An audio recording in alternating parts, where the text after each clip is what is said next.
Happy Friday, everyone. It is almost the weekend. So, as we talked about earlier in the week, I have a brand new collaboration coming up, and the best thing is my collaborator that I'm collaborating with is actually going to be right here in the studio with me, in the studio and out on the patio. So we're going to be working on it together. So let me do a slight introduction to this collaborator. She's very experienced. She is a terrific person. Let me see. Let me just go on and on. All right, get over here. This is the collaboration. I could have gone on and on and on, but she was just turning the same color as her shirt, so I decided to just cut it short. Anyway, so give us the backstory. Okay. So here's the backstory. A few weeks ago, we were in California, and I was kind of bragging on my tables, on my river tables, and I was showing them to my sister and brother-in-law, and my brother-in-law like flew off the chair, and he ran and he starts taking measurements on his table, and he's like, he wants me to make something for him. So what he said he wants me to make is called an Italian Polenta board. No idea what that was. So we Googled, sorry, you got sawdust. We Googled it and then looked at a lot of videos. It didn't see much on those, but I kind of knew what it was, and he explained it to me. And what it is, it's a big board, and this one is the one we did is 4 foot long. You mean the one we're gonna do? Yeah, the one we're gonna do. Yeah. Anyway. Go ahead, keep going. It's 4 foot long, and what it is polenta.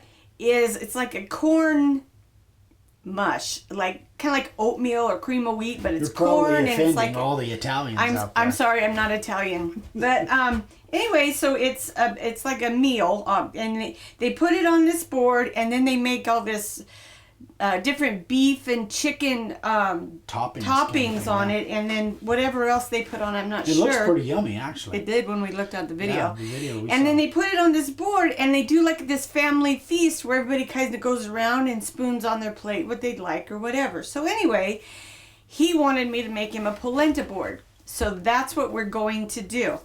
Yeah. We're going to do. Sure. We're going to do. We're going to do. Right. So anyway, you were going to kind of see the process on this, and Eric and I worked together on it. I did parts of it, then I had him help me with parts of it, and then he did his thing on it. So you guys are going to see what we did there. So without further ado. Okay, so. Here we go. So I hope you like it, and we'll see you on the next clip. Okay. I guess you can turn that off, and then I'll slice off the end of it. The goof part. Okay guys, hi, I'm back. I'm doing another wood project. So we were in California last week and talking about the tables, and I'm showing off pictures of my tables that I've made. And my brother-in-law, Jimmy, came up with a task for me. So he is very Italian, his family is very Italian, and he wants a polenta board, an Italian polenta board. So I've never seen one, never heard of one, but I've been doing research on them. So Eric went to Vegas the other day and he bought these boards, and they are, I'm sorry again, white poplar. White poplar. So this was one long board. You'll see here, this is the unfinished after he cut it, and then so this is what it looked like. And then I started sanding it, and I decided I wanted to make a video. So this is going to be the polenta board. Apparently what it is it's a big board. They take their polenta and they pour it out on the board, and then they put all their toppings, and it's kind of like a family feast. Everybody gets a plate, and they scrape this polenta off. So if somebody like me and doesn't know what polenta is? Polenta's... It's a food. It's a food. It's like oatmeal for dinner, but made out of polenta corn. I really don't know. Cornstarch kind of. I don't know. Jim, Google it. Polenta. Anyway, so he wanted this polenta board, and he wanted like a little groove in it so that the polenta can set in it, and not go rolling off the side. So I've been sanding on this. I have a lot more sanding to do, but what I have to do, you'll see on this end, I don't know if you can see. Can you see that? See, on this end, there really is no bark. No, it's a live edge, but there's no bark on it. But on the other end, I have to be careful there. On this end here, we have bark, and it is pretty darn firm. But I've been watching videos, and I'm going to solidify it a little bit better, and that's just by putting resin on it to solidify it. I don't want resin on the whole board, but the actual food area of the board is going to be, I'm going to use a food safe oil, like a salad. It's some kind of it's a food safe oil. Food safe oil anyway, and it'll be treated every time it's washed. It'll need to be treated and stuff. So I want this food safe.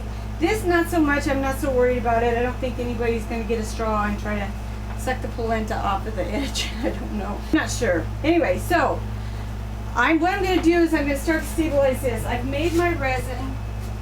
I've already got it all mixed up, kind of let it set a little bit to get a little bit thicker. And all I'm going to do is brush this on the edges. I don't want it real thick. Ooh, my brush is sticking. I don't want it thick. It's not like I want a top coat like we do with the tables where it's a thick coat. I just simply want to stabilize my bark so that it doesn't come off after, 4 or 5 uses of the table.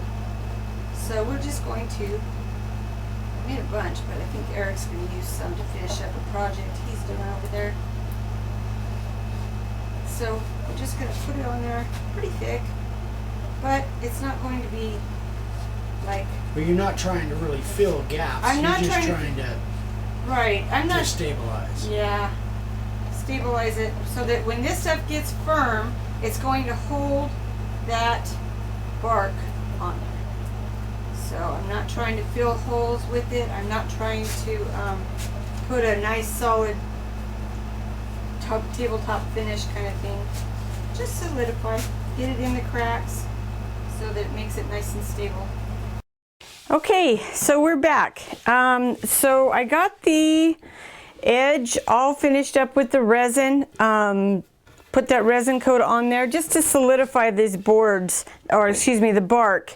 And then what I did was I sanded it down really well. But like I said before in the other video, Jim wanted kind of like a little, almost like a little bowl along this whole board, just so that the polenta would sit in there and not kind of overflow. So I want to show you what I did. First of all, I took the beast. I took the angle grinder here. Eric talked me into using this beast again, and I just kind of, drug it along. Oops, don't want to do that. Drug it along so that it would kind of take some of the wood out of the middle here, so that it would kind of create that bowl type of thing in here. I don't know what you would call it. Kind of a depression. Depression. Valley. Yeah. So I did that, and then of course I took my orbital sander and I just really sanded it really well. But I kind of want to show you on the end here, bear with me, how that looks on the end there. You can see here where I took it down, just so I don't want to dip. I just want a little bend. Yeah. Drop it down a little bit. Right there. Yeah. That shows the kind of that depression. Yeah, just so that it kind of creates a little puddle, actually, for the polenta. Thank you. Very cool. But this is for my brother-in-law, and I want to make it kind of special for him. So I created this template. Their last name is Augustini. So Eric is actually going to carve Augustini right in there. So I want that grain to come up through it. It's not going to be sprayed black. Again, I don't want any kind of paint or ink that will come up through the wood and contaminate the food. So the next step is going to be Eric is going to carve this name right on this one spot, just for Jimmy. All right, folks, it's my turn. So we've taken the stencil that Vicki made. We've got it in place, and then I've masked off everything all the way around it. Again, probably being a little over paranoid that we make sure we don't get any black on anything that we don't want. We just theoretically want it right down in those lines.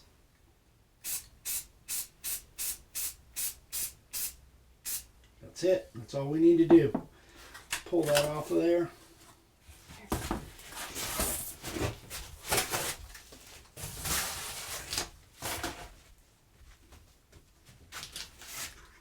And there it is. And we got black on there anyway. Well, that's all right. I'll sand that off. Or somebody will sand it off. It's not my project. You sand it off. Anyway, all right. So that gives me plenty of line to go by. And we'll get it. We'll come back. We're going to move this whole operation outside. And we are going to get that carved. We'll be right back. All right, you guys, we're outside. We're all set up. I've got the SC50 bit in. I was going to use the profile bit, but there's a couple places where these letters almost touch, and I want to have a little bit finer line of what the profile bit will be. So I put the SC50 in, and I don't know exactly what the depth is going to be. After I get done, I'll come back and tell you what the depth is, because I adjust it based on the width as I go along. So I'll come back. Babe, remind me to come back and tell them what the depth is at the end, in case I forget. All right, so let's get rolling. I got to put on my cheaters. The other way. Oh, the other way, yep. I'll turn it.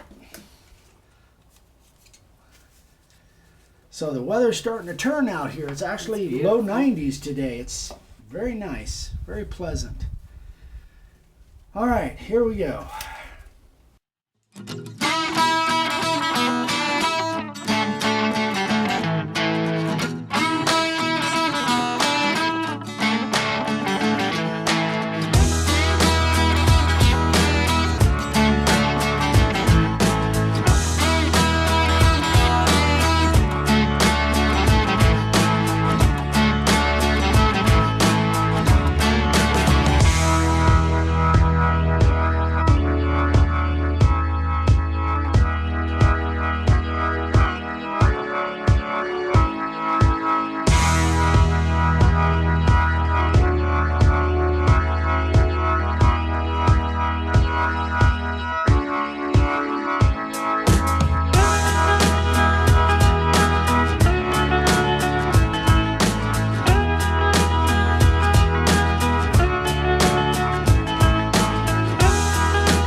Okay, again, I am super impressed the way this stuff carves. That was just, it wasn't soft hard, it was just all consistent all the way through. It cut really, really nice. Now, I want to explain something that I didn't explain a lot on that dog memorial sign that I did earlier in the week. This leftover stuff in here, you guys I got a bunch of questions. Well, what do I do with that leftover stuff? You definitely want that gone. In this particular case, it wouldn't be as necessary because we're not spraying black and we're not sanding off. But I still want that stuff gone. Now, on the other one that I did the other day, especially on, I think that big first letter, it was a big, like a script F. I actually used the profile bit to take out the extra stuff in there. It's not background, it's extra material on inset letters. Now, my general rule is, I don't know, are you on, you're on me. My general rule is, first of all, the first bit that I want to use to take that stuff out, if it works, is the 90-degree bit. If that doesn't work, and this obviously, there's no way I could take that out with a 90-degree bit and not hit the sides. If that doesn't work, then I drop down to the 60-degree bit, which isn't quite as wide. That wouldn't work here either. Then I go and, like I did on that memorial sign, I just use the profile bit that was in there. So what I'm going to do here is, being as this SC50 is so tiny, I don't want to use that to take this out. I think this is a good, this leftover stuff, I'm going to put the profile bit in, and then I'm going to take this stuff out with the profile bit. Okay, so I forgot, while I still had the SC50 bit in there, forgot to tell you what that depth is. It's right around 1/8 of an inch, which is, and again, you got to remember, guys, that it's not a brand new bit. It's one I've sharpened a few times. So if you have a brand new SC50, it's going to cut narrower than that one because I've sharpened it a few times. So it's all relative into how many bits, how many times the bit has been sharpened.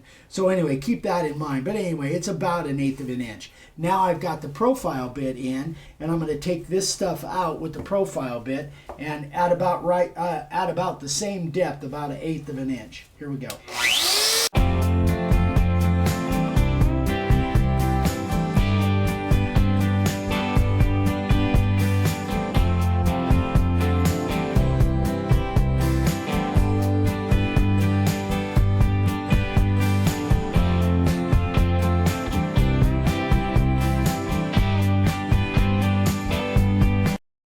Okay, there it is. So I used the SC50 to take that, or excuse me, the profile bit to take that extra material out of there. Now we are going to brush that thing. And we are going to sand it off, or not we, my wife. This, now I turn it back over to her. Now it's all on her from here on out. You'll see me back at the end sometime. Okay, so Eric did all the carving, and I love it, I love it, I love it. Eric always says that. I hate when he says that. Anyway, so when I did now, I love it, I love it, I love it. All right, so I'm going to start out. Stop it. Do you love it? Sorry. You're such a dork. Sorry, I digress. All right, so I'm going to start out with 80 grit, and I'm not going to sand with 80 a lot because it's really smooth, but I just have some stuff I want to clean up over here where I got a little over the edge with the resin. So I'm start with 80 grit. I'm going to go to 220, 400, and 600, and then I should be good. I had 1,000, but I'm not sure where it's at. Oh, it's over here, so we'll go up to 1,000 grit. So I'm just going to start sanding. Eric's going to video. You'll see me changing, and then we'll come back and talk about the Howard resin, or the Howard oil that I'm with beeswax that I'm going to use. So here we go.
So here it is. I love this. Sits in that grain like that. I like it.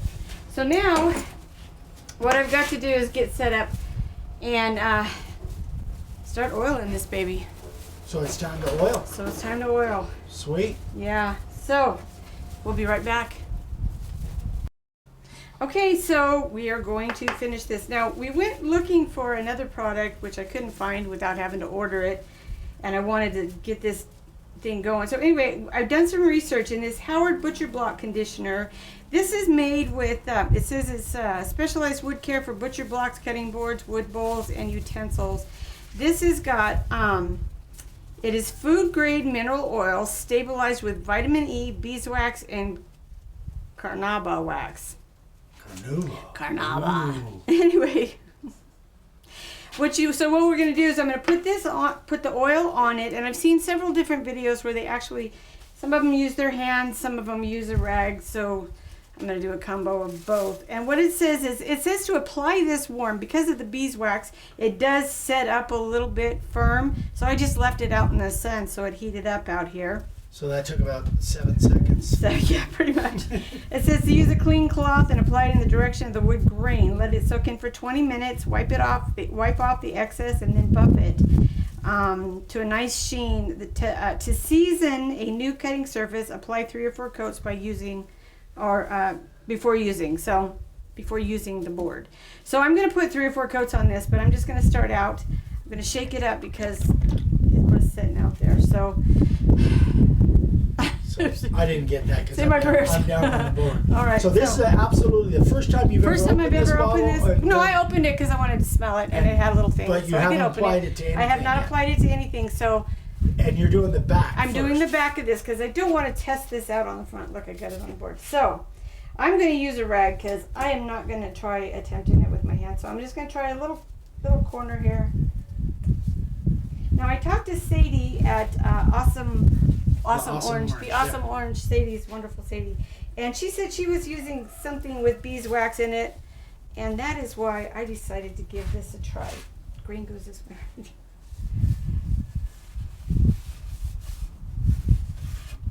So, oh, I like it. It really brings the grain out. Wow, look at that. Look at that. That is so gorgeous. I cannot wait to do the other side. Oh, I'm excited. Okay, so I'm going to do a little bit more here. And then we'll go off camera. I'll finish the back, and then we'll come back and getting a little sloppy. I know. I'm getting You're getting excited. I'm getting excited. You're all over with the oil. Yeah. So anyway, wow, so we'll check that out. Isn't that gorgeous? Oh, I love the way that breaks the grain and then figuring out. Wow, that was I can't wait till we see the name. Okay, so I'm going to finish the back, and then we'll be right back. All right, so we got the back side done. Now, this is actually kind of fun playing in this stuff. Oh. So you're getting the hang of it then? I am getting the hang of it. Look at the grain in that. Oh my gosh.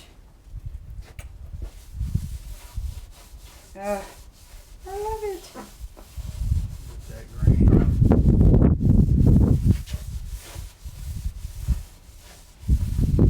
See, I didn't want the Augustini painted because I don't want the black in there, but I think I'm just going to really kind of douse it in the oil.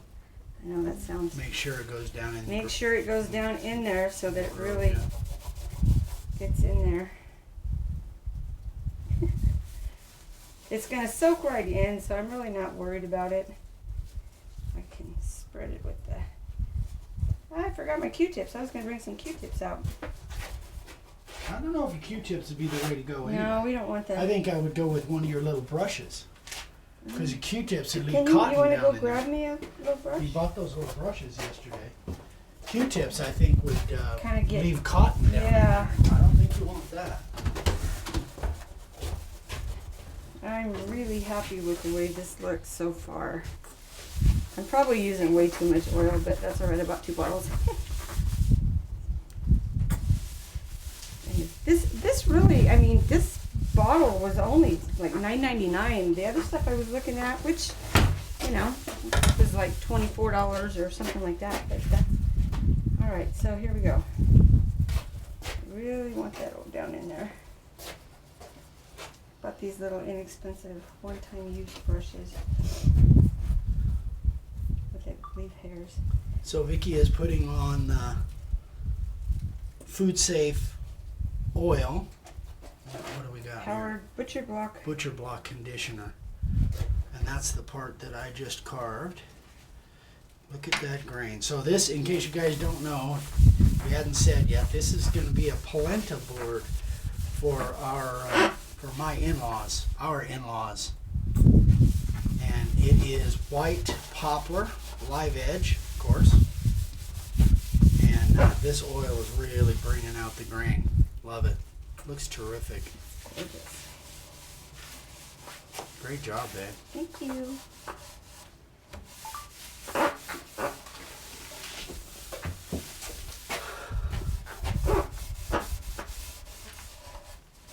Okay, so now we'll let it set for 20 minutes at least. I'll kind of wipe it down a little bit. I'm not going to buff it until I can put in more. I want to come over the top and really get a look at the carving and the grain. You want me to the way turn it around so you can kind of see Yeah, it? you know what, can you? You always No. ask me to turn I this know. stuff up and turn it around. All right. So You got your gloves on. So.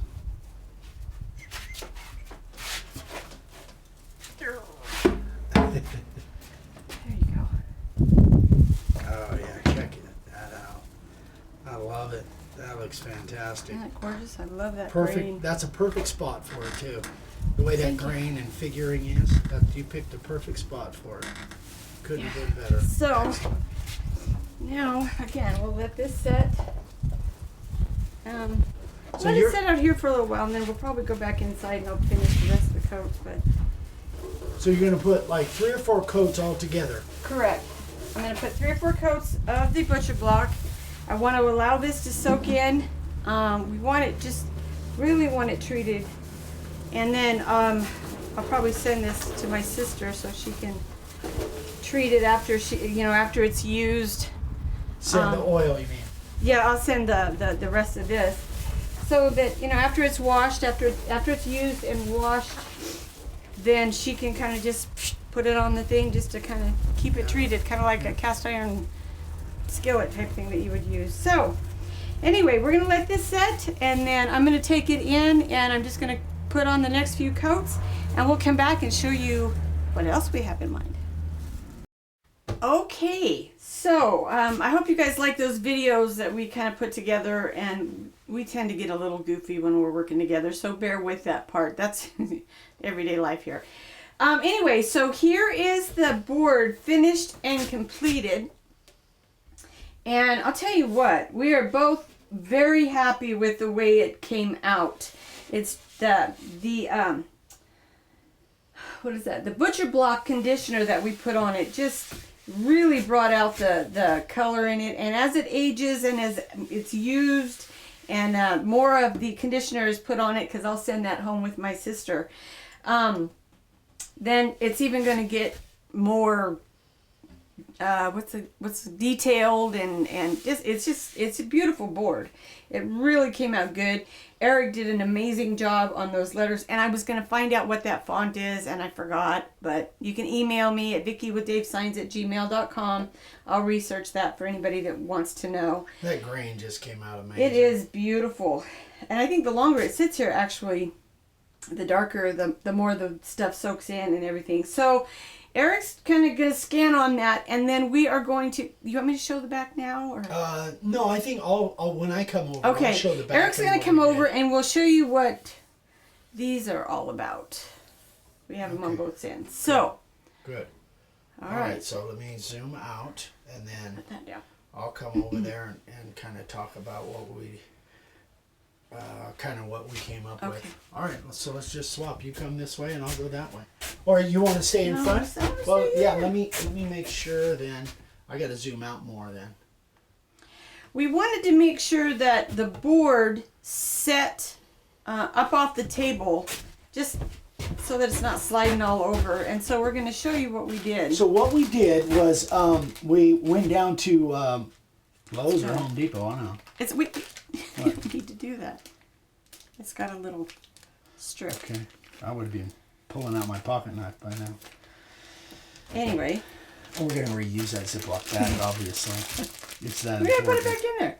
Okay. Okay. So we we both decided that we kind of liked little drawer pulls, these little drawer pulls as feet. We thought that that would be kind of a cool little, to pull it up off of the tabletop.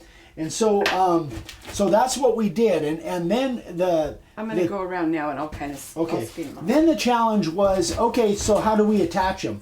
I thought of several different ways to do it. But what we ended up with was actually just putting the screws in from the top side, countersinking them, and then plugging them. And we were really happy with the way the plugs came out. So these are just 1/4-inch birch plugs. Actually, we didn't use a plug cutter. I actually cut them on the laser, which we have availability to. But, you know, regular plugs would work just fine, just 1/2 inch.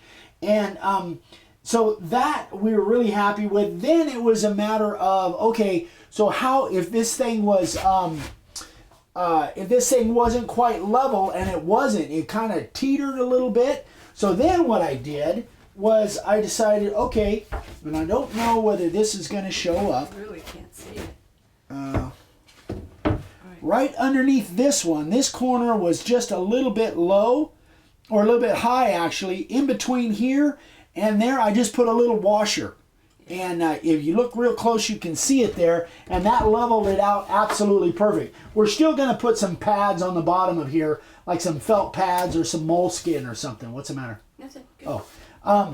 We're still going to do that, but it sits absolutely dead flat right now. So we're really, this is the first time we've done something quite like this. Super happy with the way it came out. And another thing that you guys are going to probably have questions on, actually I showed it to a friend of mine this morning. He says, well, what about food that gets down in that carving or down in these? Well, what's going to happen is after they get done using it, they're going to hose it off anyway. Or wash it. Yeah, they're going to use, they're going to literally wash it off, and they'll probably have a little sprayer just to spray all the food out of the nooks and little cooks and nannies. Whatever. And anyway, so, and then they'll re-oil it, because it really should be oiled after every use. But yeah, we were super happy with the way it came out. This white poplar, I fall in love with it more every time I see it. Anyway, that is, gosh, that's all I've got to say. So that was our collaboration. Yep, that was. I've got another one coming up, and it's not with somebody that lives close by, so it'll be a long distance thing. Anyway, so. Anyway, if you guys have any questions, send us an email. I hope you don't ask much about a polenta. Why are we both wearing red? How did that work out? We're twinsies. All right. I don't have a hat. Yeah, well, you don't need one. Anyway. The shine won't bounce off your head. Anyway.